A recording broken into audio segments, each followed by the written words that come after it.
je suis Nathalie Bernard. Merci de nous consacrer 1 heure de votre temps pour ce 6e webinaire du pôle transition écologique inclusive du think tank le plus important.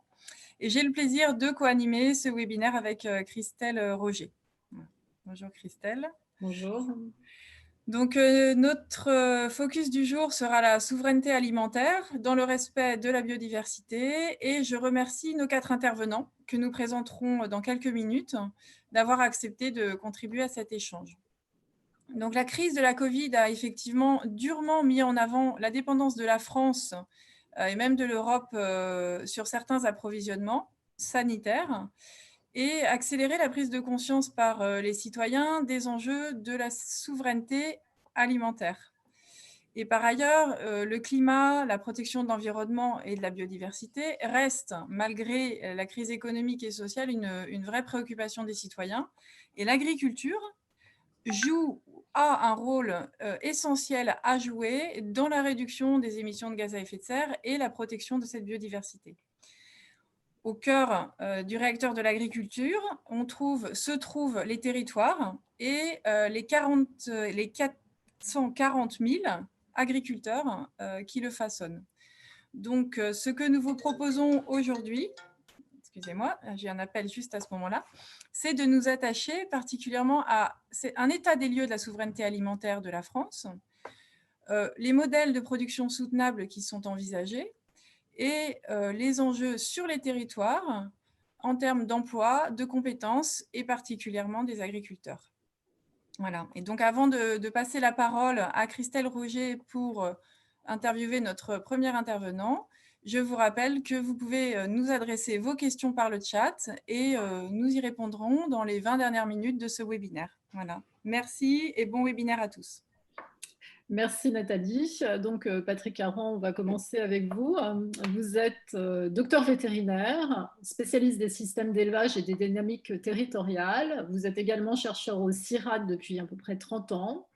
Vous êtes vice-président délégué des relations internationales de l'Université de Montpellier et vous avez notamment, alors pour peut-être un point sur le CGIAR, hein, vous êtes administrateur du CGIAR et qui est un organisme international de recherche sur la sécurité alimentaire et surtout vous êtes président d'Agropolis International qui est une association qui réunit à peu près 40 membres institutionnels, des organismes académiques, des pouvoirs publics, des organisations de la société civile, dont le socle scientifique est internationalement reconnu dans le domaine de l'agriculture, de l'alimentation, de la biodiversité et de l'environnement.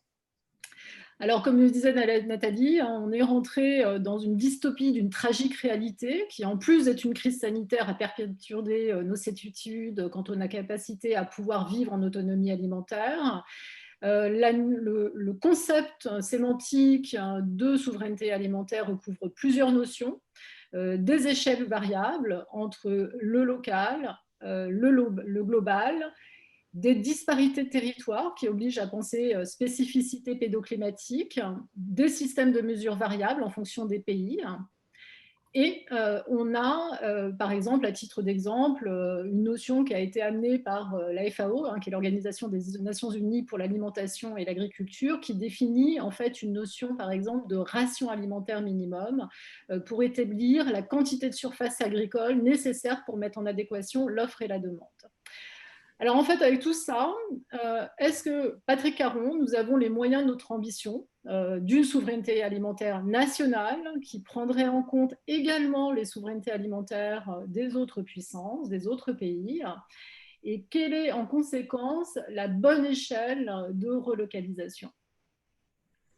Bonjour à tout le monde. Merci, un grand merci à Christelle et à Nathalie pour cette invitation. Un grand merci à le plus important. Et du coup, par rapport à ce que disait Nathalie en toute introduction, il est vrai que le mot de souveraineté est revenu à la mode récemment, et en particulier, on l'a tous entendu à la télévision à plusieurs reprises, dans certains discours politiques, en particulier à l'occasion de la pandémie.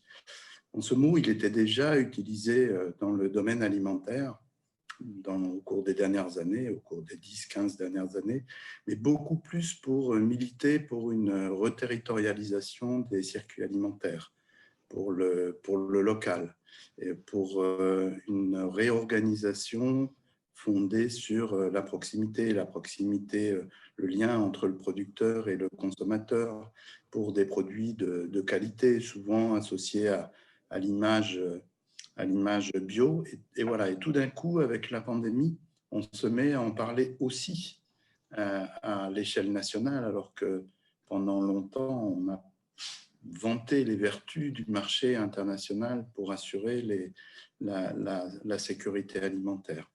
Alors, comme le disait aussi Nathalie ou Christelle, d'ailleurs, je ne me rappelle plus, il y a aussi, cette notion embarque aussi le fait de ne pas dépendre des autres ou de ne plus dépendre des autres ou de ne pas se soumettre à cela.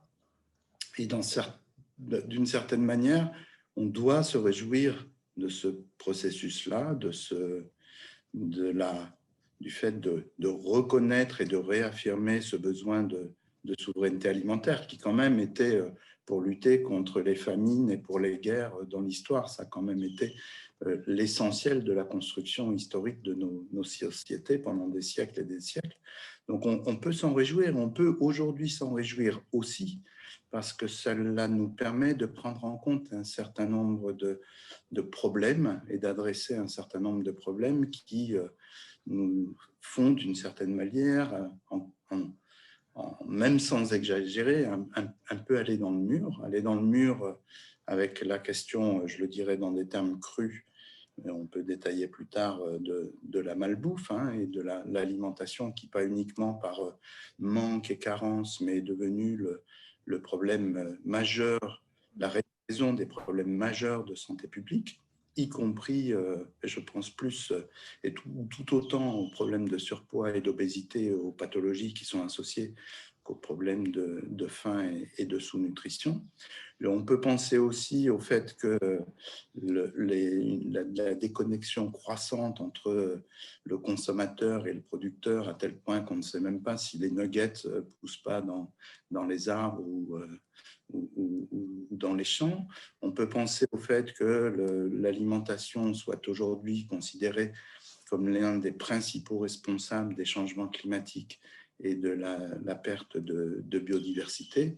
Et on peut penser aussi aux problèmes sociaux, pas uniquement de ceux qui n'ont pas assez à manger, mais c'est insupportable, mais aussi de ceux qui vivent de la production alimentaire et qui, pour beaucoup, n'ont pas les mêmes conditions de vie que ceux qui la consomment.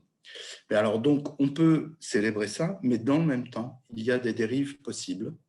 Et il faut absolument s'ériger contre ces dérives ou ces problèmes. J'en citerai 3. Premièrement, contrairement à ce qu'on véhicule généralement, le local n'est pas nécessairement et en toutes circonstances synonyme de durable. Et on peut avoir du durable à longue distance ou du non durable local. Donc, ça nous amène à mesurer les choses autrement. La deuxième, c'est qu'il ne faudrait surtout pas oublier les vertus de la longue distance, du national ou du global, en particulier pour réguler la volatilité des prix, comme on l'a vu lors de crises il y a une douzaine d'années. Parce que si on se mettait tous à produire ce dont on avait tous besoin, premièrement, peut-être on consommerait plus de café et de chocolat. Alors, évidemment, on peut vivre sans café et chocolat, mais bon, voilà.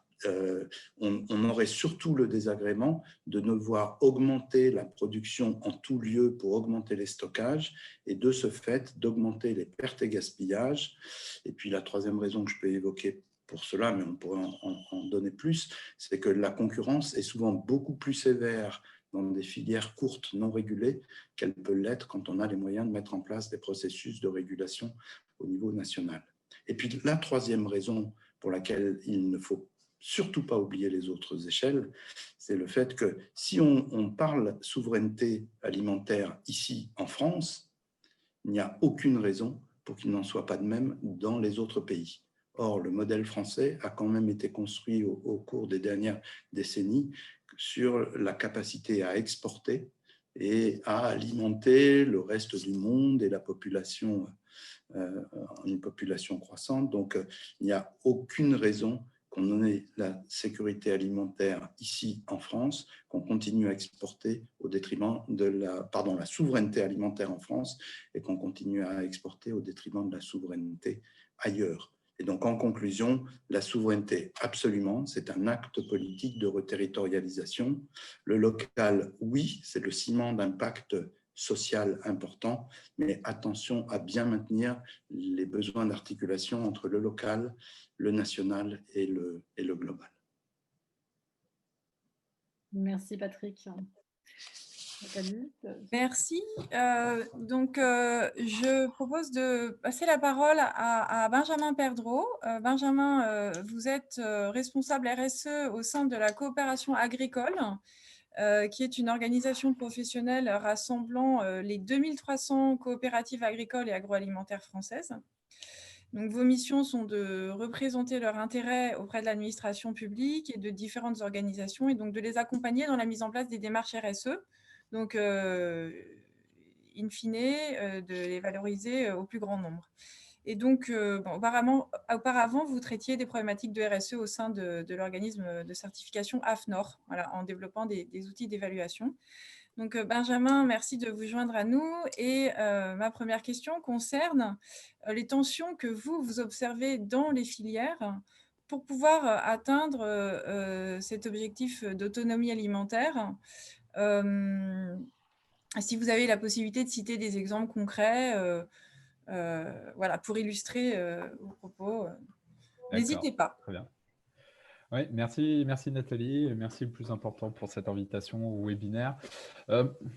Pour rebondir un peu sur les propos d'avant, déjà, puisque c'était aussi une question dans le chat, donc on fait un peu comme ça une pierre deux coups. Nous, la définition de souveraineté alimentaire, parce que c'est vraiment un sujet qui est apparu cette année, hein, c'est peut-être le mot de l'année avec la Covid et confinement, mais en tous les cas, ça a permis en tous les cas de reposer cette question de la souveraineté alimentaire. Et donc, pour nous, c'est la maîtrise de l'ensemble de la chaîne des activités stratégiques qui s'avère indispensable à la vie de la nation. Il faut bien aussi avoir en tête qu'on fonctionne dans un marché ouvert. Et donc, cette souveraineté alimentaire ne s'envisage pas seulement qu'au niveau français, mais il faut aussi avoir en tête le marché unique qu'on a avec l'Union européenne.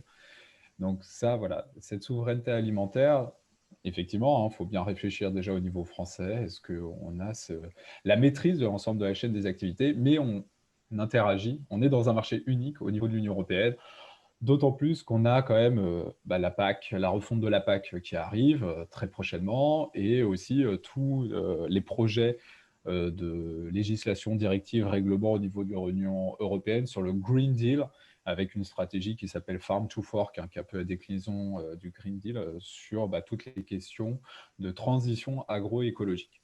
Donc voilà, juste sur le côté souveraineté alimentaire, et c'est vrai qu'on constate après, nous, sur la balance commerciale de l'agriculture et de l'agroalimentaire, hein, une détérioration au fur et à mesure des années, avec certaines filières qui sont très très performantes et d'autres qui sont très en souffrance, comme par exemple des filières fruits et légumes, huile, graisse ou volaille, où là c'est un peu...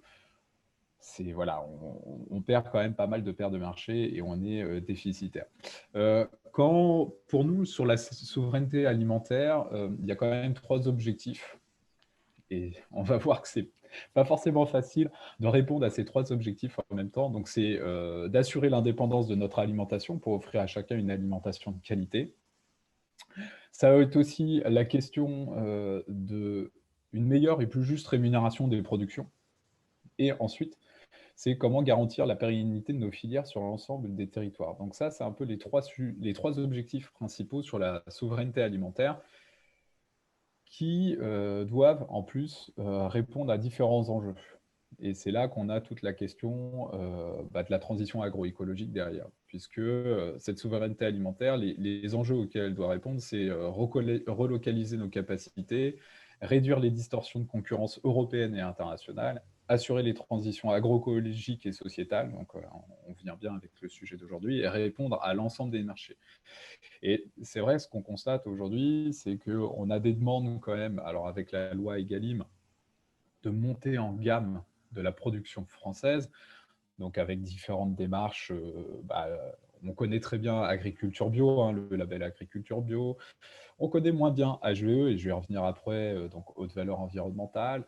Donc voilà, on a une volonté de monter en gamme des produits, mais aujourd'hui, il y a une difficulté, c'est de valoriser toute cette montée en gamme des produits.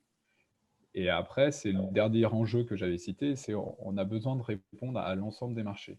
Aujourd'hui, une montée en gamme dit aussi des produits plus chers. Vous n'êtes pas sans savoir que la Fondation Abbé Pierre a sorti cette semaine son dernier rapport sur l'état de la pauvreté en France, avec 10 millions de personnes en France sous le seuil de pauvreté et qui font de plus en plus appel aux banques alimentaires, aux associations d'aide alimentaire. Comment on peut concilier cette montée en gamme, donc avec des produits agricoles qui répondent aux attentes sociétales et environnementales. Hein. Dans sociétal, je mets agroécologie, environnement et choses comme ça, et des personnes qui ont des difficultés à boucler les fins de mois. Donc ça, c'est déjà une difficulté parce qu'on va dire, on met souvent en avant le consommateur qui va vouloir des produits bio, des produits locaux, mais le consommateur, en fait, il y a différents consommateurs, ils sont très polymorphes, avec des attentes très variées, et il ne faut pas oublier aussi une certaine partie de la population où ce qui l'intéresse, ce n'est pas la fin du monde, c'est plutôt la fin du mois. Pour citer un ancien politique qui est parti du ministère. Mais après, quand on regarde en fait ces problématiques-là en fait de valeur en fait sur cette montée en gamme, c'est vrai que là-dessus il y a vraiment un problème. Il y a une étude qui a été publiée cet été par France Stratégie, justement, qui évaluait les performances économiques et environnementales de l'agroécologie. Tout à l'heure, je vous ai parlé du bio, mais le bio, effectivement, là-dessus, on a une plus-value. On a une plus juste rémunération des producteurs sur des cahiers des charges agriculture biologique. Là-dessus, il n'y a pas de problème, on est de l'ordre d'à peu près de 25%.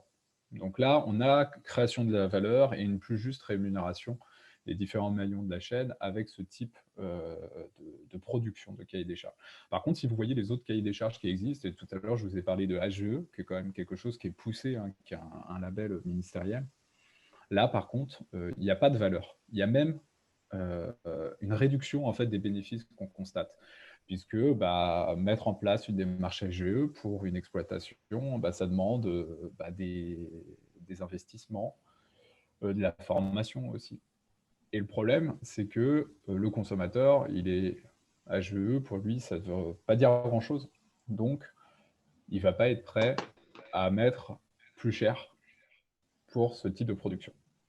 Donc ça, c'est étude France Stratégie, si vous voulez aller voir. C'est assez intéressant, en fait, pour évaluer les différentes performances économiques des différents cahiers des charges. Et c'est vrai qu'après, ce que je vous dis, ça a été aussi retranscrit dans un avis du CESE sur l'agroécologie, que les consommateurs HVE, ça ne les intéresse pas, ils ne savent pas ce que c'est pas assez connu. Donc, ce label porté par l'État aujourd'hui ne permet pas de valoriser, économiquement parlant, les pratiques déployées par les agriculteurs, les pratiques agroécologiques déployées par les agriculteurs. Donc ça, il y a quand même, on va dire que ça va être le frein numéro 1 sur la mise en place généralisée de démarches agroécologiques. Comment la valorisation financière est quand même souvent le nerf de la guerre, et si on n'a pas ça derrière, c'est un peu compliqué pour engager une transition globale.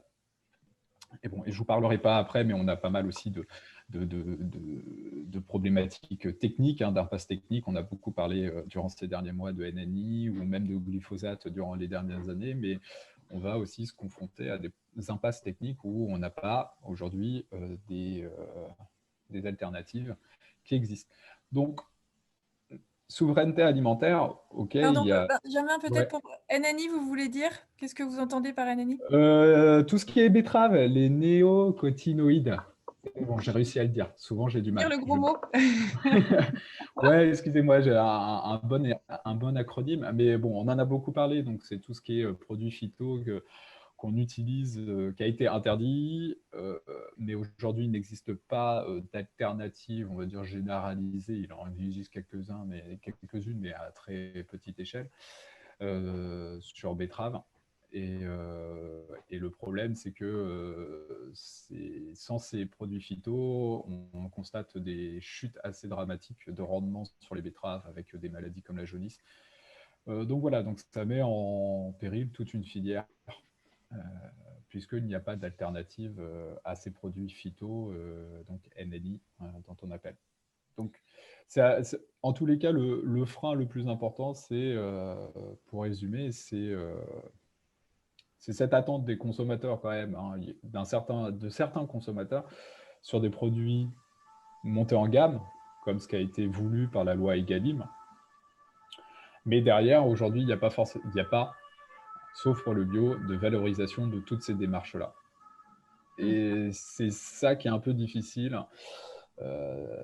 Ça va pas, ce manque de valorisation économique ne permet pas, en tous les cas, d'une transition agroécologique globalisée.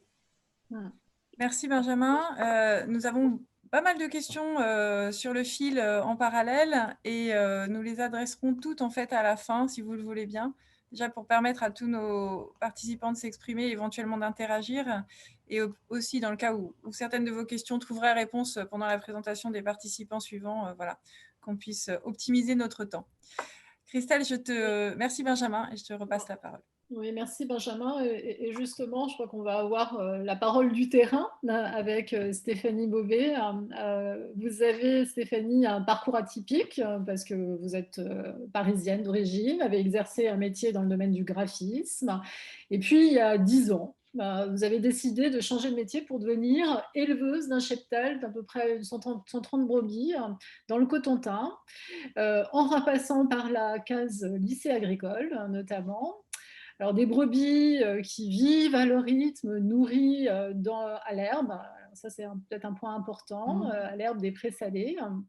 Et en fait, on peut dire que vous êtes presque un prototype d'un nouveau modèle de bergère qui a notamment inspiré le film documentaire de Delphine Détrier, Jeune bergère, qui est passé l'année dernière.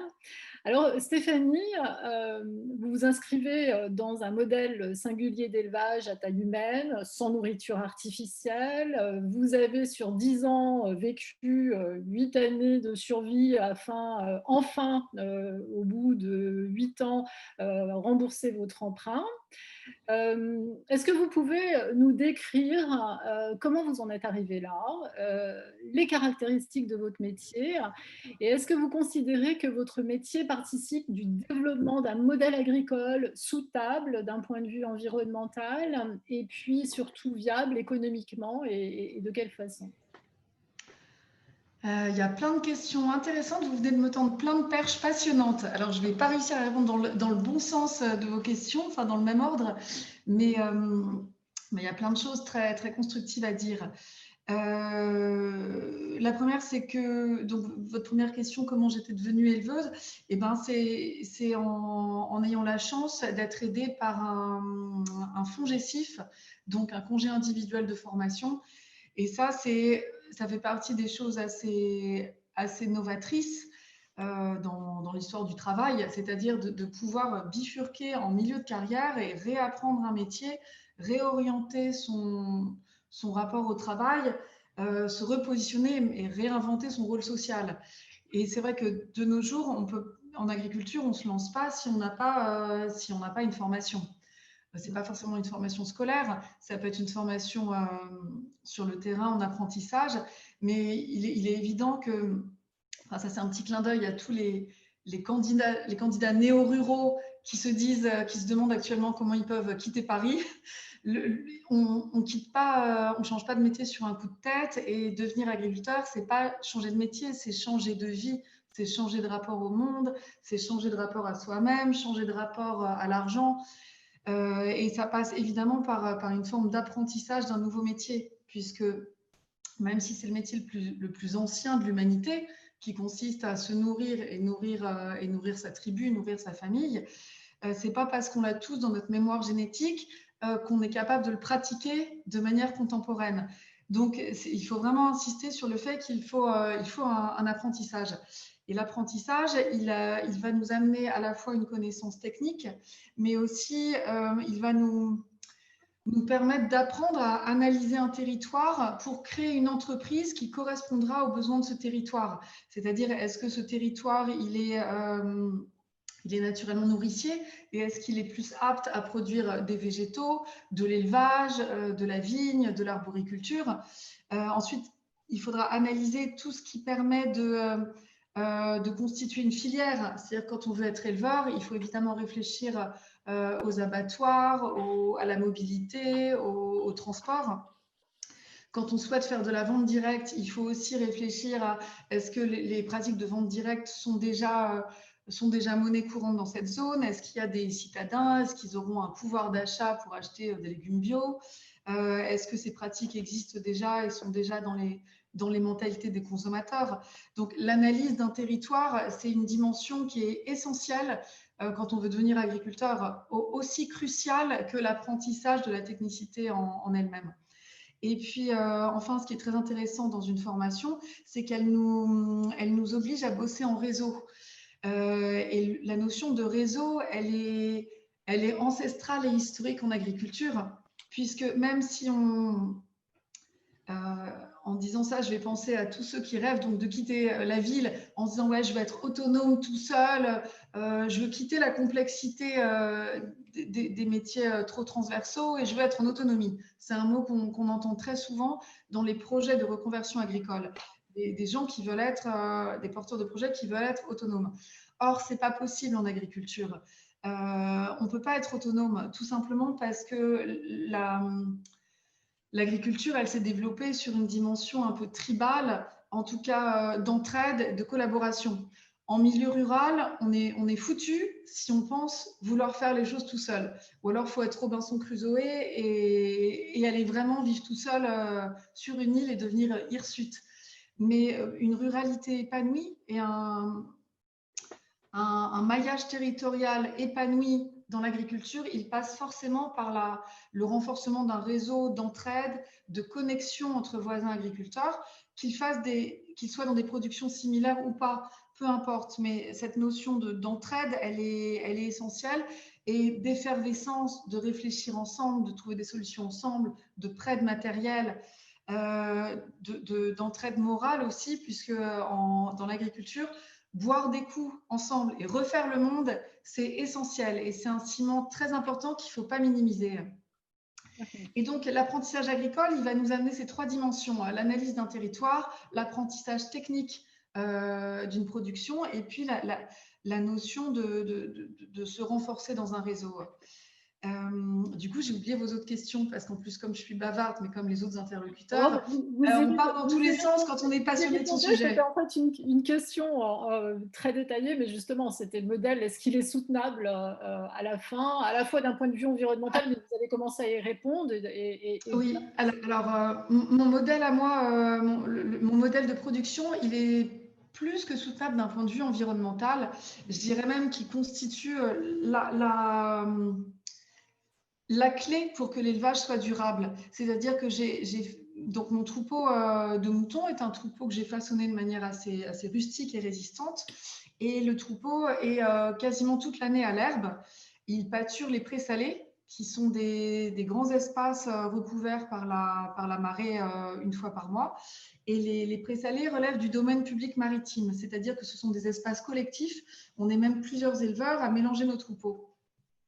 Et c'est un mode d'élevage qui est très traditionnel, qui est vraiment basé sur la pousse de l'herbe.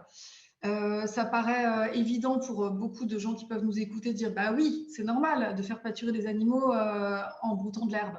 Sauf que dans le système contemporain, je suis presque un ovni, puisque la plupart des éleveurs se sont éloignés de la dépendance à l'herbe pour complémenter beaucoup leurs animaux.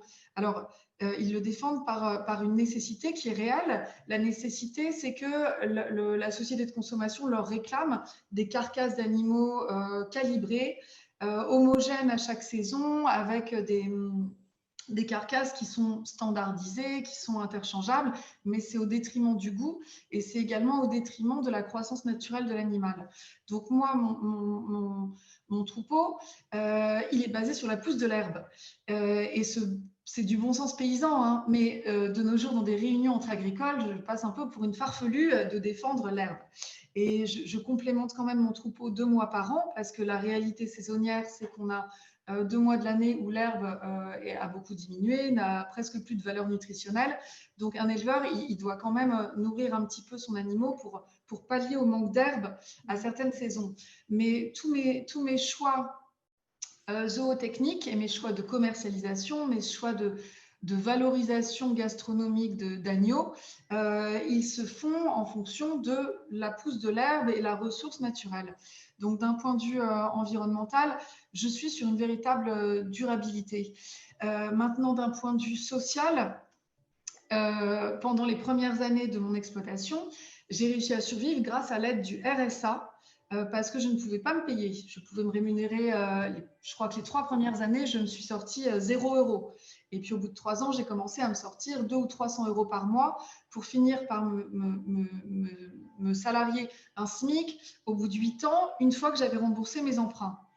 Donc, c'est important à dire parce que le rapport à l'argent, quand on est agriculteur, quand on a une petite ferme fragile, c'est un rapport qui est très gênant. C'est-à-dire que je n'ai pas été éduquée en voulant vivre d'aide sociale. On se sent tout à fait honteux de survivre parce qu'on touche le RSA, donc de l'argent qui est collectif, qui est destiné à aider des gens qui n'ont pas de métier. Donc, je me suis fait une raison en y voyant quelque chose de temporaire et en abordant aussi cet argent, ces aides sociales, comme une forme de rémunération indirecte de tous les services que je rendais à la collectivité avec mon travail sur l'éco-pâturage, sur la sauvegarde d'une race locale menacée. Laquelle, Stéphanie, la race? Des moutons avranchin. Je milite beaucoup pour la réintroduction du mouton avranchin, enfin sa sauvegarde, et je suis la seule à l'avoir réintroduit dans les présalés. Et quand on sauvegarde une race locale, ou au niveau végétaux, ça fonctionne aussi, hein, avec la préservation de semences potagères locales, on n'est pas juste dans de la production alimentaire, on est aussi dans la préservation d'un patrimoine collectif. Et ça, cette dimension-là de notre travail, elle peut être perçue comme un service à la société sur le long terme, parce qu'on préserve des qualités, comment dire, un patrimoine génétique chez des races qui peuvent se révéler peut-être utiles dans l'avenir pour être capables de faire face aux enjeux climatiques, puisque une race menacée ou une race ancestrale, elle a souvent certaines qualités de rusticité, elle est adaptée à certaines plantes, elle est résistante contre certains parasites. C'est toute une boîte à outils génétique qu'il ne faut surtout pas perdre, parce qu'aucun d'entre nous n'est capable de prédire l'évolution climatique, donc l'évolution de la végétation, et on peut être amené dans les années qui viennent à avoir un besoin crucial, pour maintenir de l'élevage dans certaines zones, un besoin crucial de ressortir la race qui est dotée de telle résistance contre tel parasite, ou qui est capable de manger telle plante, ou de valoriser tel végétaux. Ce sont aussi des races qui peuvent être très sobres et très résistantes, qui résistent aux sécheresses. Pendant 2 mois, quand il n'y a plus d'herbe, il faut des moutons ou des animaux vachement rustiques pour être capables de ne pas mourir de faim et d'être résilients dans leur morphologie, dans leur corps, et de dire, pendant 2 mois, ok, je végète, mais je ne me laisse pas mourir de faim, je ne nécessite pas d'être alimenté artificiellement, et je reprendrai de l'état au moment du regain automnal. Donc tout ce travail sur les races ou sur les semences, c'est une valeur ajoutée que les agriculteurs portent. Donc, quand les agriculteurs sont aidés par de l'argent public, que ce soit donc des primes PAC ou des aides sociales pour que l'on survive au quotidien, il ne faut pas qu'on se considère nous-mêmes comme des boulets de la société, sinon d'abord c'est très déprimant, et ensuite on ne prend pas tout le problème, on n'a pas d'approche globale. Les services à la société que l'agriculteur apporte sont vraiment très, très variés, très importants. Voilà, donc ça permet de mieux digérer, de mieux accepter nous-mêmes que pendant des années, on est tributaire d'argent public. Voilà, donc la durabilité sociale, elle n'est pas à court terme, mais il faut la visualiser à long terme. Merci, merci Stéphanie.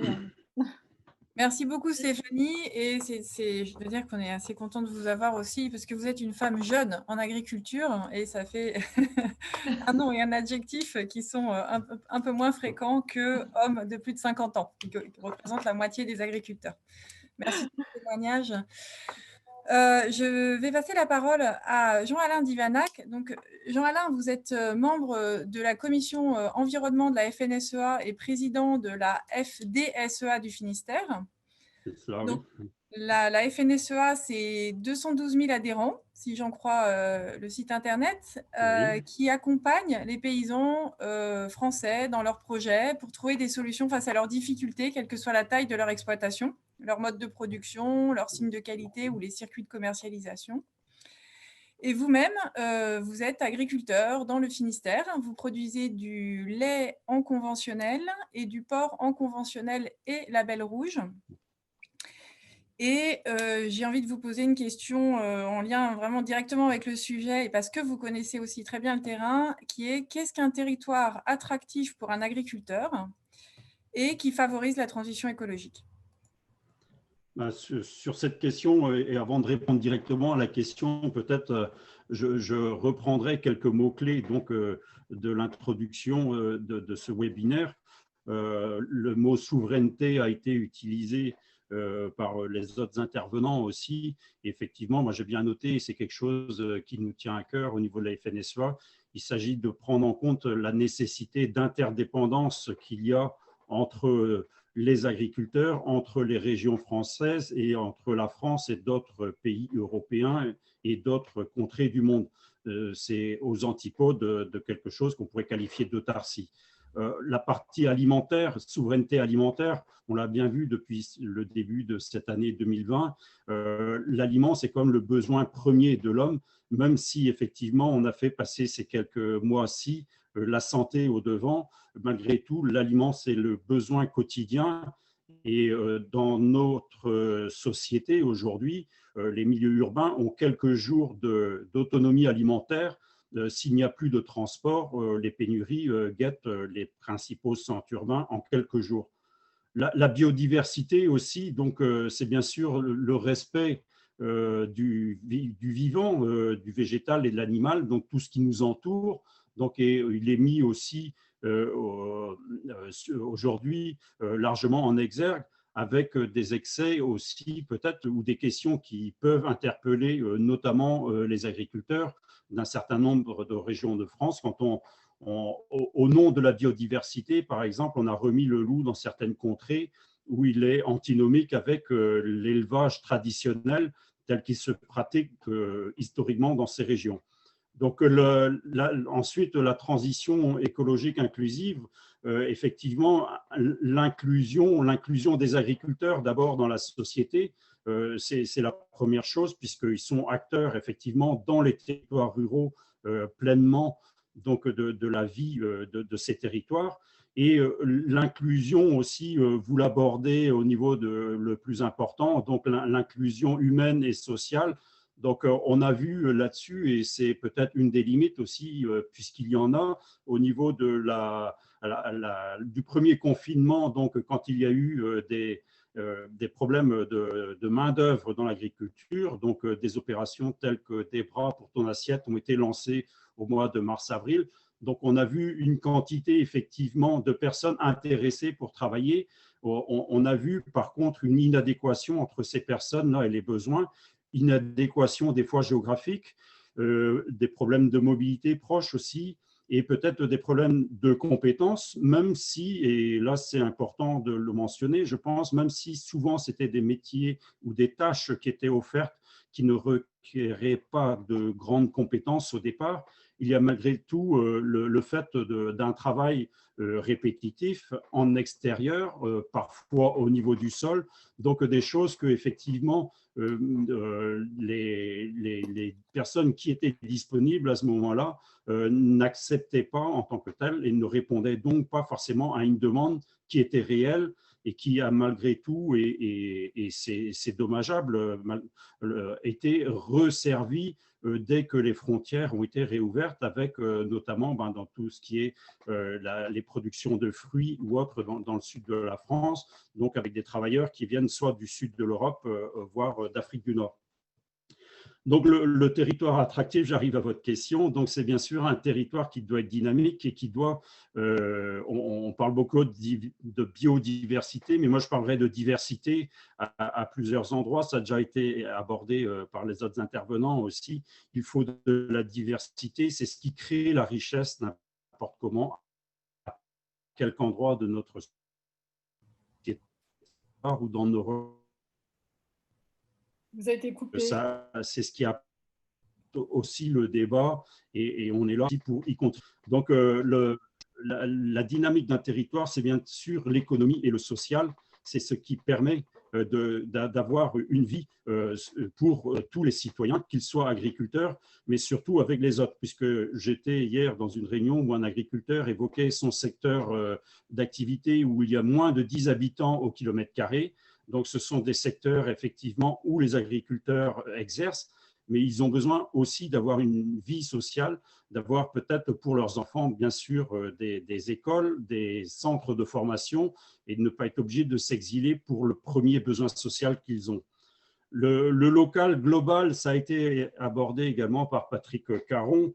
Donc, effectivement, je disais tout à l'heure, souveraineté n'est pas autarcie. On a besoin, bien sûr, de se situer dans des rapports d'espace et spatiaux qui soient à géométrie variable.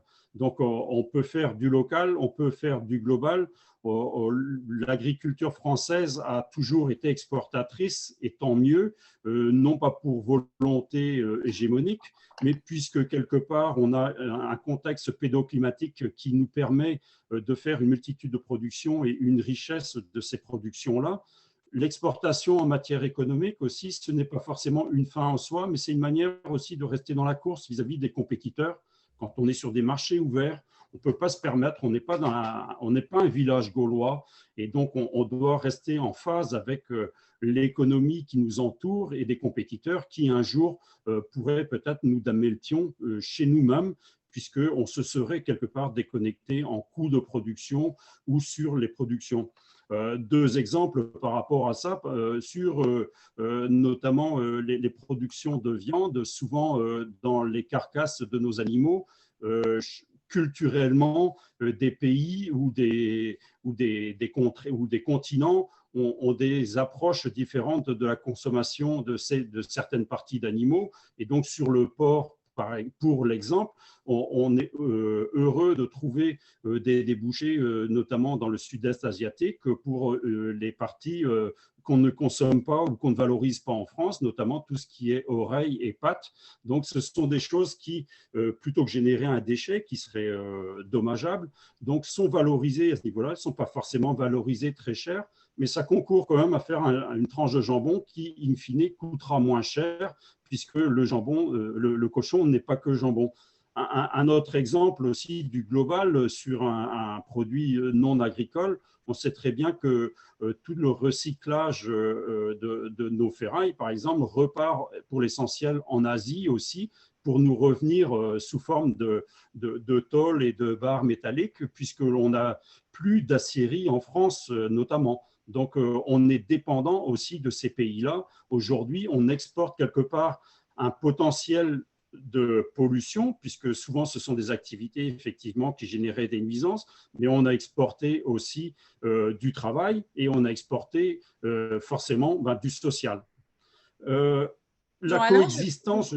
Oui, il va bientôt falloir qu'on passe la parole. Je parlais de diversité, c'est là aussi dans la coexistence, mais Stéphanie Maubé l'a déjà évoqué, la coexistence de types de production différents et la nécessité aussi de mixer les circuits courts, circuits longs, puisqu'effectivement, on ne vise pas l'autarcie à la commune, ni au canton, ni à la région. L'intérêt aussi, souvent, s'est mis en valeur. Les niches sont mises largement en valeur. On peut rester une niche économique dans n'importe quel secteur que ce soit, à condition de ne pas se banaliser. Là, on voit aujourd'hui, effectivement, quand on parle de durabilité et de biodiversité, on parle beaucoup de l'agriculture biologique. Effectivement, elle a la chance aussi d'avoir une valeur ajoutée aujourd'hui, puisqu'elle ne se banalise pas, quoique aujourd'hui, on voit qu'en matière de commercialisation, la mainmise soit de grandes chaînes spécialisées, soit de la grande distribution généraliste sur la distribution de l'agriculteur biologique, risque de la banaliser et donc de lui faire perdre quelque part la valeur ajoutée qu'elle avait et la valeur ajoutée qu'elle a besoin, puisqu'effectivement, ce sont des contraintes de production différentes. Donc, au niveau de l'IFNSEA, juste dernier point, on est attaché aussi à une définition de l'agriculteur qui est quelqu'un qui, effectivement, est gestionnaire, mais Stéphanie l'a abordé avec ses mots aussi, est gestionnaire d'une entreprise et qui a des contraintes économiques à gérer, économiques et sociales, forcément, et qui gère un modèle économique aussi d'entreprise qui peut être différent, mais au niveau de la FNSEA, on tient quand même à garder notre indépendance, on tient aussi à l'origine des capitaux qui doivent rester avant tout familiaux, et on peut avoir des craintes par rapport à l'attrait que représente aujourd'hui le territoire, le foncier agricole, pour diverses raisons, et notamment sous couvert d'environnement, de verdissement de certaines autres activités, on peut craindre effectivement de voir une arrivée d'investisseurs sur l'agriculture en général, et qui soient avant tout des opportunistes pour faire du greenwashing éventuellement, qui soient aussi là pour acheter une image quelque part, ou s'acheter une image, le mot est peut-être plus juste, et aussi sur les domaines de l'énergie, où on voit par rapport à des projets de photovoltaïque au sol et autres, où effectivement l'agriculture perdrait du terrain en tant que tel, au profit peut-être d'investissements opportunistes. Merci Jean-Alain. J'avais bien vu pendant la préparation que vous étiez bavard et vous avez confirmé la préparation. Donc, on manque de temps pour avoir la possibilité de faire un deuxième tour, mais on va quand même le faire. Oui. Et donc, on va vous demander, s'il vous plaît, à tous intervenants, d'avoir des réponses les plus concises possibles, et en nous attachant à montrer le lien important entre l'agriculture et les aspects d'inclusion, voilà, qui sont vraiment la thématique que nous cherchons à valoriser dans nos webinaires. Je vous remercie par avance. On essaiera de prendre quelques questions, mais ça ne va pas être facile. Voilà, je te repasse la parole, Christelle. Hein, sur... Oui, bah alors, justement, c'était un peu l'objet de cette deuxième question à Patrick Caron dans un premier temps.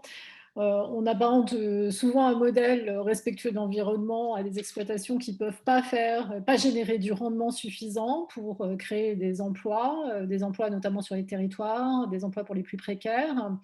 Est-ce que, à votre avis, il existe un modèle de production soutenable, alors à la fois d'un point de vue environnemental, et encore faudrait-il le définir, hein, quels sont ces critères? Je crois que ça fait partie d'une des questions des personnes qui assistent à ce webinaire, et puis un modèle qui soit rentable pour nourrir tout le monde, faire travailler les plus précaires, et surtout répondre à cette fameuse acceptabilité sociale, avec peut-être la définition d'un prix qui ne mette pas les citoyens dans la rue, comme sur le cas de l'énergie par exemple.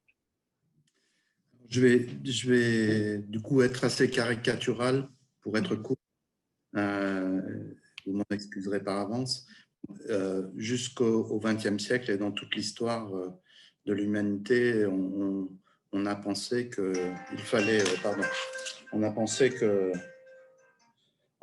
qu'il fallait produire plus, et on en était à produire plus. Aujourd'hui, la question, elle n'est plus du tout là. Et c'est vrai que jusqu'au XXe siècle, soit parce qu'on était en situation de disette, de manque, de famine, soit parce qu'on avait une population qui, au XIXe et au XXe siècle, surtout au XXe, a explosé. Le simple fait de produire plus, finalement, c'était bon pour tout le monde, pour les consommateurs, pour les politiques, pour les producteurs. Aujourd'hui, on n'est plus du tout sur ce registre-là. Même si la question de produire plus peut se poser dans certaines régions du monde, mais on produit déjà assez pour tout le monde, on a augmenté le disponible pour tout le monde, on est à 30% de pertes et gaspillage, on a une population qui n'augmente plus, sauf en Afrique subsaharienne, et on a montré historiquement que le fait de produire plus ne permettait pas de résoudre les problèmes d'insécurité alimentaire qui sont liés souvent aujourd'hui à des questions d'injustice ou d'inégalité, et qu'en plus de ça, il en générait de nouveaux. Donc là, au XXIe siècle, la question, j'avais dit que je ferais caricatural, je fais caricatural, la question, elle est complètement différente. Elle se pose dans des termes différents. Elle est d'arriver à produire et consommer différemment en mettant l'ensemble des systèmes alimentaires au centre de 3 enjeux essentiels et fondamentaux: la santé humaine, la santé des écosystèmes et la justice sociale. Et quand je dis justice sociale, c'est autant pour créer des emplois décents pour ceux qui vivent de la production que pour ceux qui n'arrivent pas à accéder à une alimentation saine. Donc la question, l'équation, elle est beaucoup plus complexe qu'elle ne l'était jusqu'à présent, et il faut accepter de la traiter en tant que telle, plutôt que de faire un long exposé sur cette équation complexe. Je prendrai, parce qu'il est parlant, je trouve, l'exemple du vin et de la vitiviniculture, où on est passé d'une production et d'une consommation de masse pour des raisons, y compris de crise politique, historique, au moment des décolonisations. On est passé d'une production et d'une consommation de masse à une production et une consommation de produits de qualité, une production moins importante, une consommation moins importante, et des revenus, au-delà des crises liées à la reconversion, des revenus qui ne baissent pas pour autant pour ceux qui arrivent à se reconvertir et à en vivre. Et donc, je crois que cet exemple, il est intéressant. Essayez de le projeter une seule seconde sur d'autres filières où on est sur des productions de masse. Je pense à certaines filières de viande, par exemple, et vous voyez immédiatement ce que l'on peut en faire. Et du coup, cette équation différente et cet exemple pose quand même un certain nombre de défis. Le premier est d'arriver à reconstituer un vrai pacte entre le producteur et le consommateur pour que le producteur redevienne le héros qu'il était au sortir de la Seconde Guerre mondiale et qu'il souvent n'est plus aujourd'hui, y compris au niveau des prix. Et les prix sont aujourd'hui bien trop bas à cause de la tendance baissière qui ne tient pas compte de ce que les économistes vont appeler les externalités.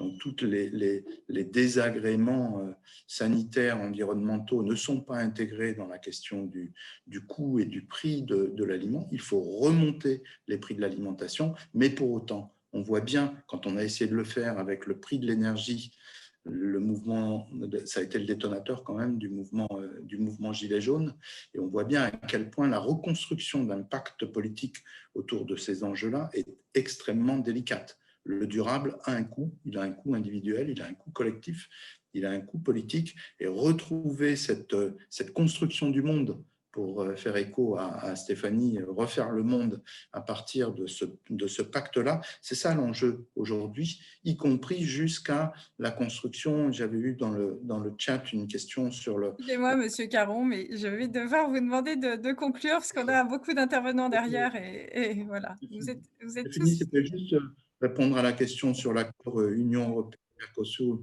qui a apparu au pacte.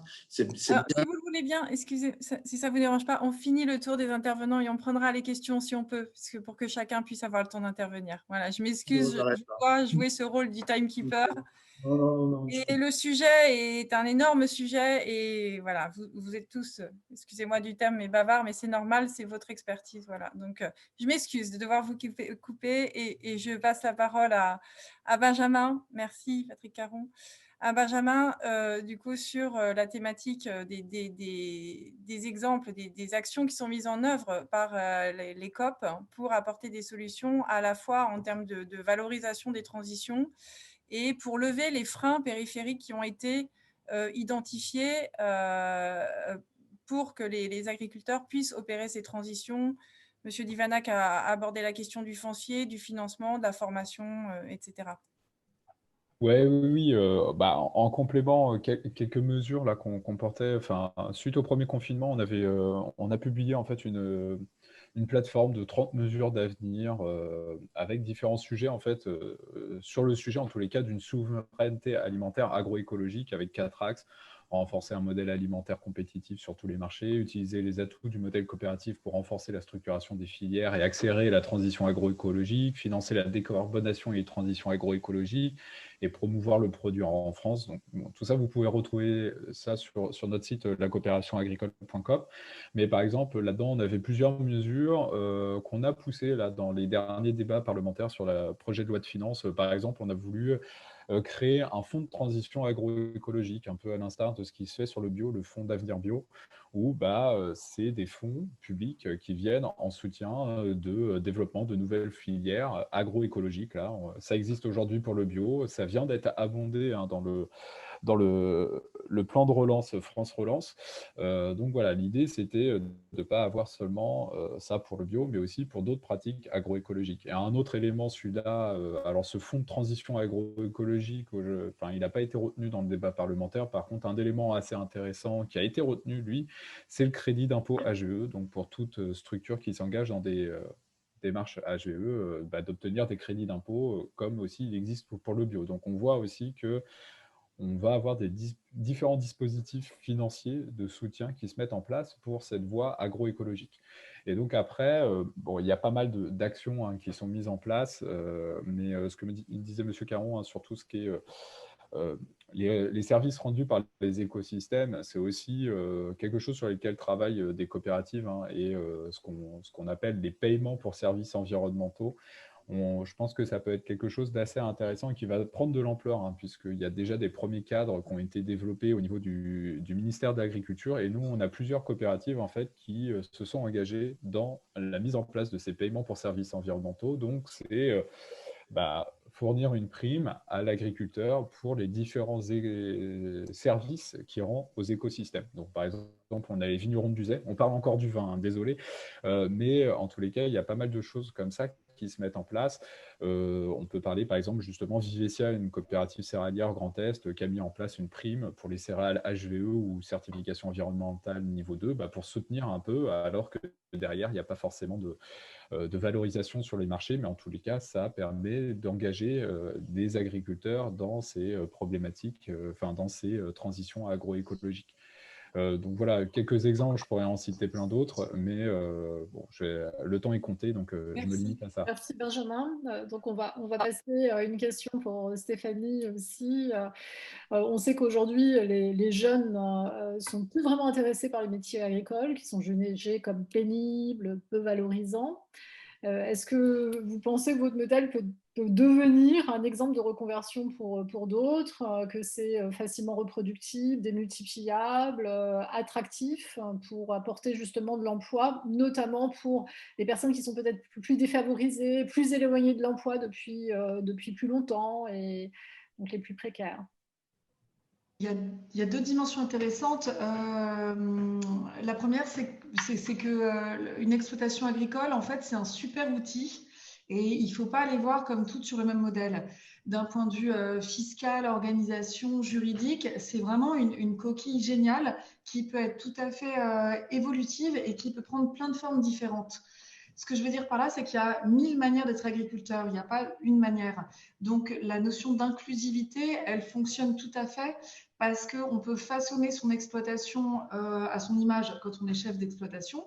Mais quand on est salarié, on peut aussi trouver beaucoup d'exploitations qui ont des fonctionnements très différents et qui nécessitent des compétences très, très différentes et qui peuvent faire appel à de la main-d'œuvre vraiment très, très diversifiée. Et puis, sur l'autre partie de votre question, redites-moi, je les oublie toujours. Justement, est-ce que ça peut donner de l'emploi pour les personnes qui sont un peu plus éloignées justement de l'emploi? Est-ce que la marche à franchir n'est pas trop haute? Est-ce qu'il faut en effet avoir un niveau d'apprentissage et de connaissances, un bagage scolaire peut-être? Il y a deux choses. Être agriculteur, ça peut vouloir dire être chef d'entreprise. Et là, il faut effectivement un bagage, mais comme pour n'importe quelle entreprise, il faut avoir des notions de gestion, de comptabilité, de management, de ressources humaines. Il y a tout ça à avoir, mais comme n'importe quel chef d'entreprise. Mais on peut aussi travailler dans l'agriculture en étant salarié agricole, en n'étant pas chef d'entreprise, en étant juste exécutant. Et donc ça, c'est à la portée de n'importe qui. Le principal ingrédient qu'il faudra à cette personne, c'est une dimension de valeur travail. Et ça, c'est quelque chose qui n'est pas un problème lié à l'agriculture, c'est un problème sociétal. C'est-à-dire que de nos jours, le travail, il n'est pas valorisé auprès des élèves, auprès des jeunes, auprès des étudiants. Notre société, elle valorise le loisir, la consommation, la télé-réalité, la satisfaction immédiate. Donc ça, c'est plutôt de manière philosophique un changement total dans la valorisation de la valeur travail que l'on doit tous avoir, aussi bien d'un point de vue éducatif que d'un point de vue... enfin, que l'image que l'on renvoie à nos enfants ou aux autres. Il faut que la société valorise la noblesse et la beauté de trouver sa place dans la société en étant productif, en étant un maillon noble. Et l'agriculture, en ça, elle a un coup d'avance sur beaucoup d'autres domaines industriels. C'est qu'on produit de l'alimentation, on nourrit nos concitoyens. C'est la base de l'humanité, c'est la base de toutes les civilisations. Et cette dimension-là, il faut absolument qu'on se nourrisse de ce qu'elle a de noble, de généreux, de beau et d'amour. Parce qu'on peut s'appuyer sur ces belles dimensions pour véhiculer, voilà, enfin pour rendre l'agriculture attractive, parce qu'on a une place dans la société qui a du sens. On n'est pas interchangeable quand on produit de l'alimentation pour autrui. Merci, Stéphanie. Une agriculture pour tous, en fait. Oui. Merci beaucoup Stéphanie. Nous avons déjà débordé, mais nous prenons quand même le temps de finir ce tour de table avec Monsieur Livanac et donc aussi un peu le mot de la fin sur finalement quels sont les facteurs qui permettraient d'accélérer l'engagement des agriculteurs dans cette transition. Il y a beaucoup de choses qui ont déjà été citées au préalable. Merci Jean-Alain. Et puis Christelle conclura ce webinaire. Voilà, merci. Très rapidement sur les facteurs de transition, effectivement, on aura une transition démographique déjà au niveau de l'agriculture française, donc liée au départ de classes d'âge nombreuses. Donc il faudra un renouvellement des générations d'agriculteurs qui vont amener aussi un sang neuf et quelque part des besoins, des attentes nouvelles au niveau des personnes, mais aussi des manières de voir différentes et d'appréhender les problèmes. Donc, une nouvelle motivation qui sera apportée. Il faut malgré tout que ceux qui sont en place soient et continuent à être motivés pour justement poursuivre des évolutions qui sont naturelles dans l'agriculture. Le faire aussi peut-être avec un minimum de pression sociétale. Donc, on voit que ces temps-ci, malgré tout, au niveau des médias, du discours politique, l'agriculture est souvent mise sur la sellette, peut-être au détriment d'elle-même, peut-être au détriment, simplement pour mettre en valeur, on a le débat bio-conventionnel qui est sans doute déséquilibré et qui n'a pas lieu d'être au niveau où il est souvent. Quand on voit la remise en cause effectivement de certaines pratiques ou la remise en cause même de l'activité elle-même par rapport aux poussières, par rapport au bruit, par rapport au bout, même dans le milieu rural, par ceux qui ont choisi de venir habiter le milieu rural, effectivement, ça peut inquiéter pour l'avenir de l'agriculture en France. Au niveau commercial, sinon ça a été évoqué aussi, il faut qu'il y ait une rémunération de l'agriculteur pour qu'il se sente bien et qu'il engage vraiment son métier sur l'avenir et qu'il engage les transitions aussi, qu'il engage des expérimentations dans son exploitation, des expérimentations qui peuvent être hasardeuses, que l'on peut faire quand on a peut-être un peu de possibilités économiques qui sont impossibles ou qu'on ne peut pas mettre en œuvre si jamais c'est trop tendu. Le dernier point, je dirais qu'au niveau de la FNSEA, on est largement engagé aussi sur la partie valorisation des externalités positives de l'agriculture, puisque dans le temps, effectivement, c'était des choses qui étaient comprises dans le prix du produit alimentaire. Elles ne le sont plus aujourd'hui et on doit ramener quelque part une rémunération aux agriculteurs pour les services qu'ils rendent à la société. Benjamin Perdreau l'a évoqué tout à l'heure. Donc, il y a une structure au niveau de la FNSEA qui s'appelle Épiter, qui est reliée sur le terrain, par exemple, avec des associations comme Symbiose dans la Marne ou Allium en Bretagne et d'autres encore sur le territoire national, qui essaye effectivement de développer au travers notamment de contrats privés. Donc, on cherche aussi à se sortir quelque part de la dépendance du soutien public au travers de contrats privés, justement de prestations de services environnementaux qui permettent justement de valoriser le travail de l'agriculteur qu'il fait sur la qualité de l'eau, la qualité de l'air, sur la biodiversité. Et puis, juste pour finir, dire qu'effectivement, on doit rémunérer les agriculteurs qui souvent ils font du vert sans le savoir, donc, et surtout sans rémunération. Merci beaucoup, Monsieur Divanac. Et je laisse donc à Christelle le mot de la fin. Oui, alors, Nathalie, est-ce que si nos intervenants sont d'accord, peut-être qu'on peut prendre une ou deux questions rapides. Absolument. Hein, Est-ce que si vous êtes d'accord pour prolonger de 5-6 minutes, c'est possible? C'est possible pour vous tous Oui. Oui, super, très bien. Alors, on continue parce qu'on a vraiment beaucoup de questions. Conclusion, comme ça, on essaye de laisser la parole parce qu'il y a beaucoup de questions, malheureusement, et heureusement d'une certaine façon. Est-ce qu'il y a une question peut-être qui apporte une réponse assez précise et peut-être plus simple? Y a-t-il des secteurs agricoles, des productions mondialisées aujourd'hui qui sont très vulnérables? Donc, ça voudrait dire où les agriculteurs peut-être peuvent être en risque en France et donc avec un impact social négatif. Qui souhaiterait répondre à cette question? Je peux tenter une réponse, simplement de dire qu'effectivement, toutes les productions sont à risque puisqu'on a des frontières qui sont certes au niveau agricole les premières au niveau de l'Europe, mais il y a aussi un certain nombre d'accords plus globaux. On a évoqué les CETA, Mercosur et autres, effectivement, qui font quelque part abaisser les frontières entre des blocs de pays qui ont des conditions de production des fois complètement différentes, pour des produits in fine qui seront peut-être les mêmes malgré tout rendus aux consommateurs. Donc, il est important qu'on ait une logique comme de règles du jeu les plus homogènes possibles pour que, effectivement, dans des conditions de concurrence qui peuvent être totalement différentes, on puisse permettre justement de garder chez nous, puisque le problème de la souveraineté est quelque part basé là-dessus, garder chez nous une production locale qui trouve son débouché et qui n'est pas concurrencé par effectivement par un produit venant de l'extérieur avec des règles du jeu complètement différentes. Sur les domaines, ça peut être sur le domaine médical, vétérinaire, sur les animaux, ça peut être sur des molécules phytosanitaires totalement interdites en France ou en Europe et qui sont utilisées dans d'autres contrées du monde, et ainsi de suite. Ce sont effectivement des choses sur lesquelles il faut être très vigilant, mais n'importe quelle production peut être est vulnérable à tout niveau. Et merci, Monsieur Divanac. On peut prendre peut-être une deuxième question assez ciblée, notamment sur la problématique du prix, hein, puisqu'on parlait de risque et d'acceptabilité sociale. Et il y avait une question de Philippe Jacquet, c'est si on incorporait le vrai prix des ressources fossiles dans les prix phyto, est-ce que le bio reste vraiment plus cher? Qui veut répondre?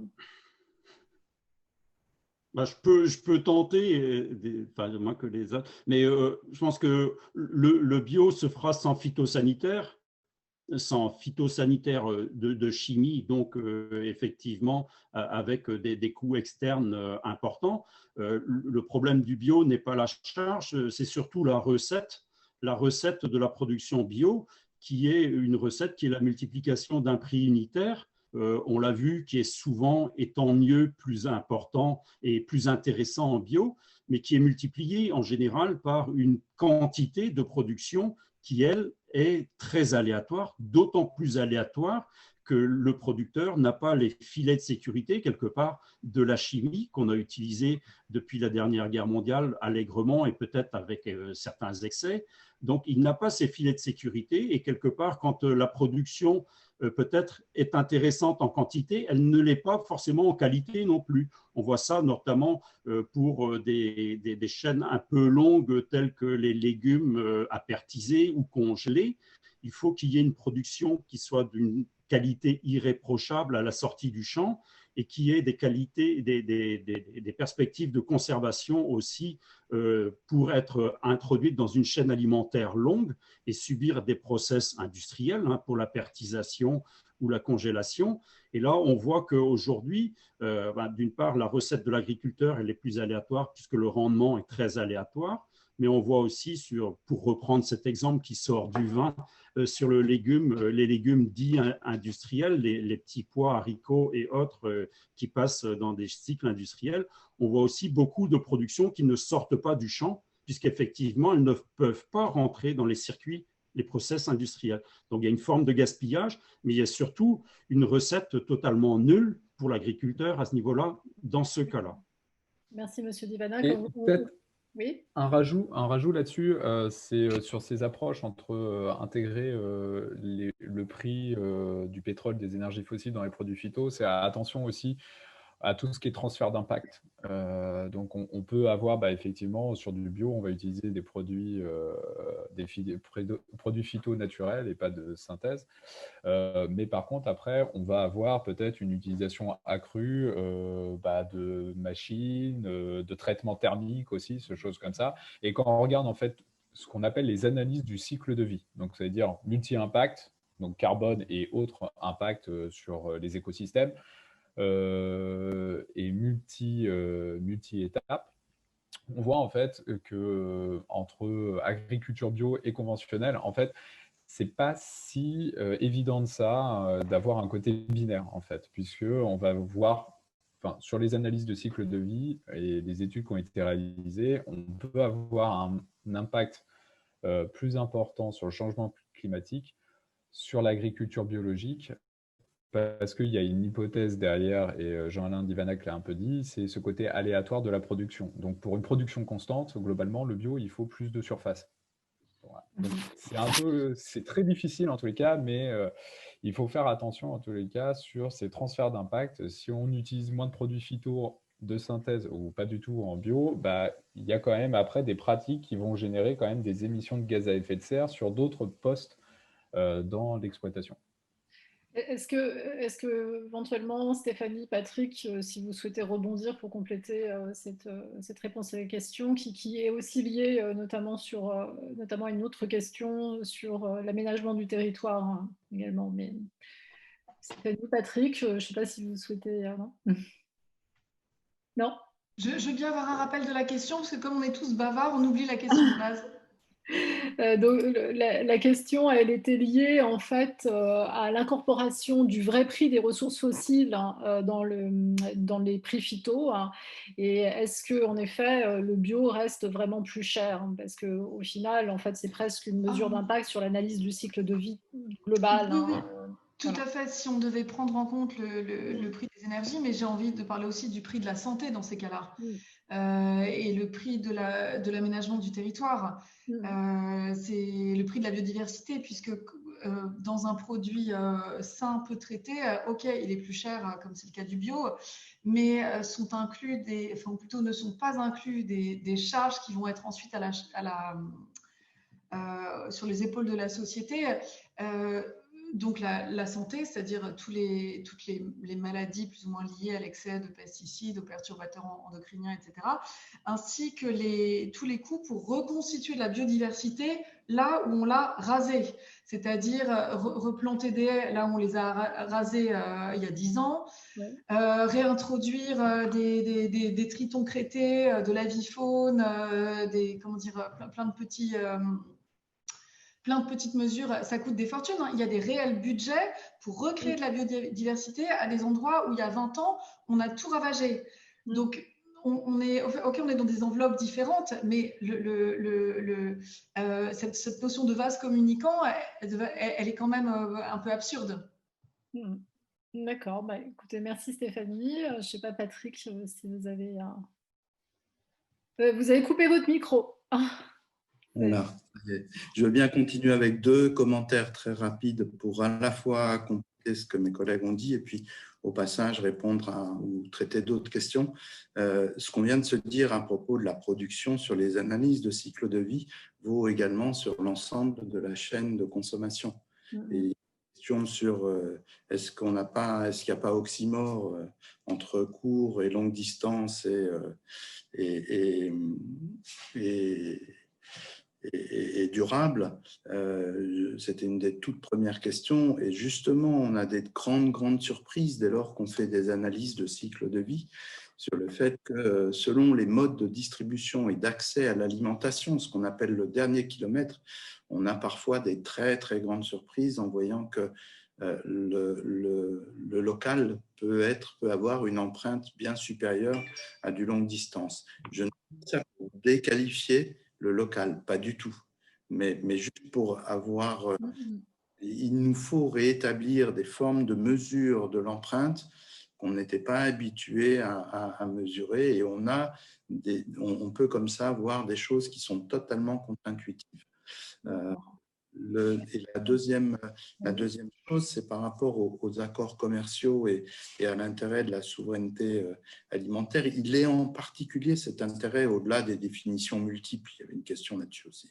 Au-delà des définitions multiples, le principal intérêt est vraiment de resoumettre à l'accord politique ce qu'ont été des règles commerciales qui se sont installées. Alors, elles étaient elles aussi dictées par des accords politiques qui étaient autres et mus essentiellement par des intérêts commerciaux.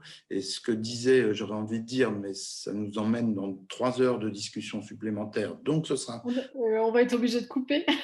Mais ce que disait Jean-Alain à propos de l'impact sur le sol français des accords avec l'Amérique du Sud vaut tout autant sur la manière dont nous exportons par rapport à des pays africains qui sont ceux que je connais un petit peu plus, et où la question se pose dans un autre terme. Donc, on a bien, si l'on traite sérieusement de cette question de souveraineté, à avoir à repenser la dimension politique ici, mais aussi là-bas, et en France.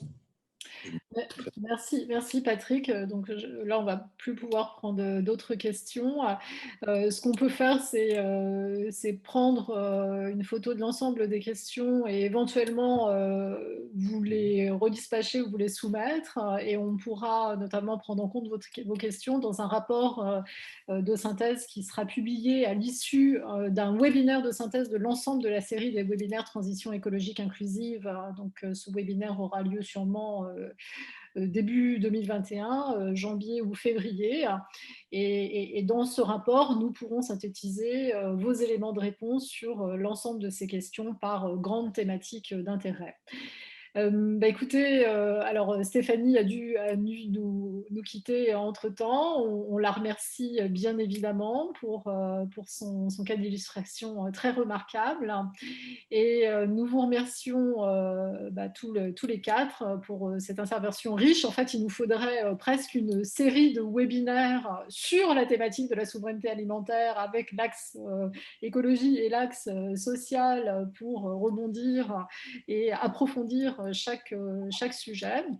Donc, ça pourra peut-être faire l'objet d'un colloque lorsque nous serons un jour peut-être redéconfinés, donc de visu, peut-être un colloque à l'Assemblée nationale ou au Sénat.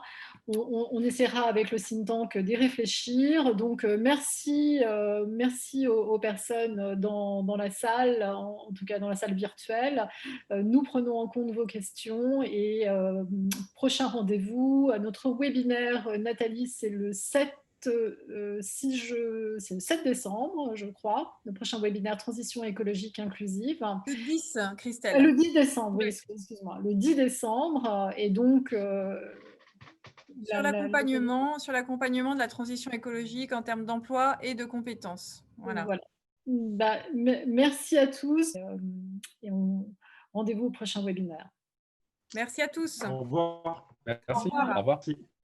Merci.